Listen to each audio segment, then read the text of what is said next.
Hello everyone, कैसे हैं आप सब। Welcome to Decode Brain. तो देखिए गाइस, सब में पहले हम आपके माइंड से यह बात क्लियर कर देते हैं कि आपको क्रिएटिव आइडियाज कभी भी एक जगह पर बैठ के सोचने से नहीं आएंगे। अगर आपको क्रिएटिविटी स्किल्स डेवलप करनी है या फिर आपको आपके लाइफ में कुछ क्रिएटिव करना है, तो आपका जिस भी चीज़ में इंटरेस्ट है उससे रिलेटेड आपको प्रैक्टिकली कुछ नया नया ट्राई करते रहना पड़ेगा।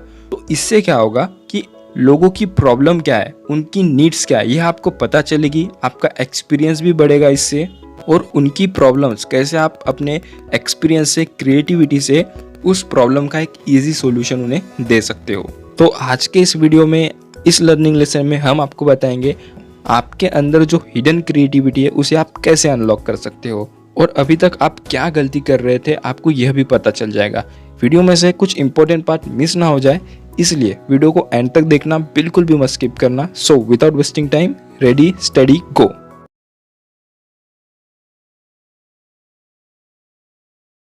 क्या गाइस, आपको यह बात पता है कि पूरे वर्ल्ड में टॉप 50 इनोवेटिव कंट्री में से इंडिया का 48 रैंक है।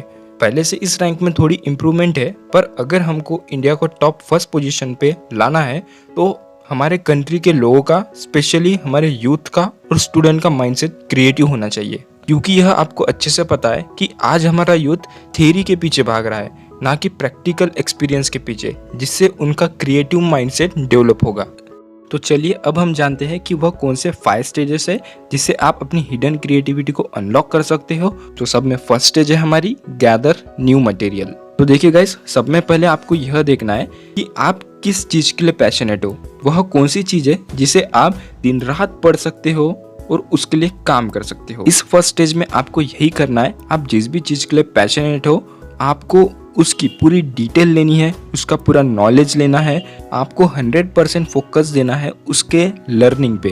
तो देखिए गाइस, हमने यहाँ पे वर्ड पैशनेट यूज किया है, तो आप जब भी इस पर वर्क करोगे तो आप बोर नहीं होगे और आपको यह नहीं लगना चाहिए कि आप यह जबरदस्ती कर रहे हो। तो यही थी हमारी फर्स्ट स्टेज आपके हिडन क्रिएटिविटी को अनलॉक करने की, जिसमें आप ढूंढोगे कि आपका पैशन किस चीज़ में है, आपका इंटरेस्ट किस चीज़ में है, और आप उसकी बहुत अच्छे से 100% फोकस के साथ लर्निंग करोगे।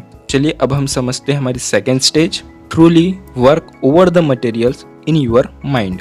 तो देखिए, हमारा आज का यूथ सिर्फ थ्योरी पर ही फोकस कर रहा है, ना कि उस थ्योरी को प्रैक्टिकली कैसे करना उस पर। तो इस सेकंड स्टेज में, जैसे कि हमने फर्स्ट स्टेज में बताया था कि आपका जिस भी चीज़ में इंटरेस्ट है आपको उसकी लर्निंग करनी है, तो इस सेकंड स्टेज में उस लर्निंग को आपको प्रैक्टिकली करके देखना है, मीन्स उसका एक्सपेरिमेंट करना है। क्योंकि लर्निंग से कोई फ़ायदा नहीं है जब तक आप उसे इम्प्लीमेंट नहीं करोगे तब तक। तो जब भी आप अपने लर्निंग को प्रैक्टिकली यूज़ करने जाते हो तो उसे आप डिफरेंट एंगल से देखिए।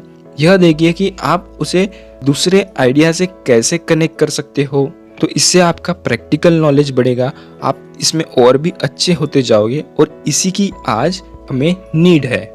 तो देखिए गाइस, अभी हमने लर्निंग कर ली है, उस लर्निंग को हमने प्रैक्टिकली यूज़ भी कर लिया है, पर हमारी थर्ड स्टेज ऐसी आती है कि हम उससे बोर होने लगते हैं, कुछ प्रॉब्लम्स आती है जिससे हम उसे क्वाइट करने की सोचते हैं। थर्ड स्टेज हमारी यही है, step away from the problem. तो इस स्टेज में क्या करना है आपको कि आप जिस भी आइडिया पे वर्क कर रहे हो, अगर उस आइडिया पे वर्क करते वक्त कोई भी डिस्ट्रैक्शन आता है तो आपको उसको सिंपली अवॉइड करना है। तो देखिए, डिस्ट्रैक्शन किस टाइप के आ सकते हैं कि बहुत बार होता है कि कुछ आइडिया ट्रेंडिंग चल रहा होता है या फिर उसका स्कोप होता है ज़्यादा, तो हमें लगता है कि हम अपना आइडिया ड्रॉप करके उस आइडिया पे वर्क करना स्टार्ट कर दिए। तो आपको इस सिचुएशन में यह स्टेप नहीं लेना है, बल्कि यह देखना है कि उस आइडिया को आप अपने आइडिया से कैसे कनेक्ट कर सकते हो, और उस आइडिया को आप अपने आइडिया में कनेक्ट करके कैसे एक नई अपॉर्चुनिटी क्रिएट कर सकते हो। तो देखिए, अब क्रिएटिविटी का मतलब यही हुआ कि आप कुछ नया ट्राई कर रहे हो, तो आपको बहुत बार लगेगा कि आप अपना आइडिया क्विट कर दो, और आपको ऐसा नहीं करना है।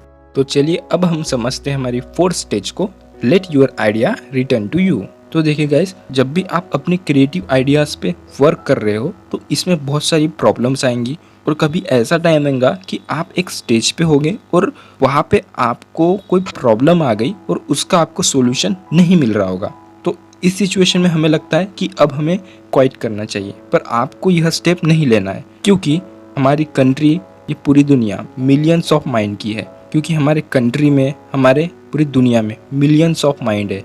तो आप जिस भी आइडिया पे वर्क कर रहे हो तो आपको आपके माइंडसेट से ऐसे बहुत से लोग मिल जाएंगे जो आपकी प्रॉब्लम का सॉल्यूशन ढूंढने में हेल्प कर सकते हैं। इसलिए तो जब भी आप कुछ क्रिएटिव कर रहे हो तो आपको आपके उस आइडिया पे वर्क करते वक्त प्रॉब्लम्स आएगी, तो कोशिश करिए कि आप अपने माइंडसेट से रिलेटेड कोई पार्टनर ढूंढिए, उसके साथ वो काम करिए, तो आपको आपके आइडिया को सक्सेसफुल बनाने में थोड़ी सी हेल्प। तो अब हमारी है last 5th stage, shape and develop your idea based on feedback. तो देखिए गाइस, आपको जिस आइडिया के ऊपर वर्क करना था आपने उस पर लर्निंग भी कर ली है और उस लर्निंग को आपने प्रैक्टिकली यूज़ भी कर लिया है और जितने भी डिस्ट्रैक्शन है आप उससे भी बच गए हो। और मान लेते हैं कि आपने कोई पार्टनर भी ढूंढ लिया है जो आपको इस आइडिया में मदद करेगा।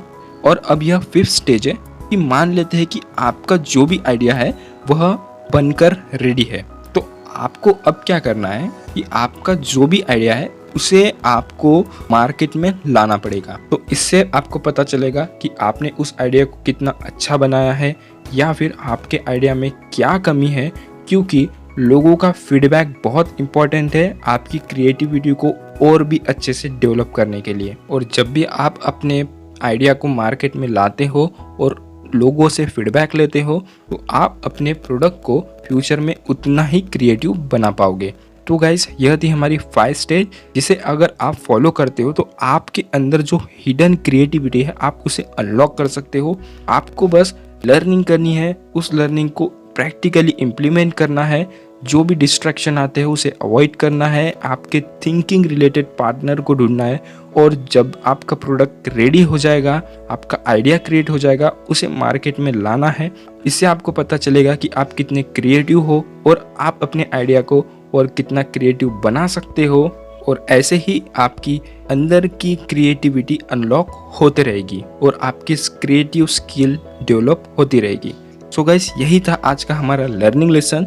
तो आपको यह लर्निंग लेसन कैसे लगा कमेंट करके ज़रूर बताना या फिर इंस्टाग्राम पे मैसेज ज़रूर करना। और अगर आपको इससे रिलेटेड कुछ डाउट है तो वह भी आप पूछ सकते हो। तो तब तक के लिए goodbye, all the best and best wishes from us for your successful future.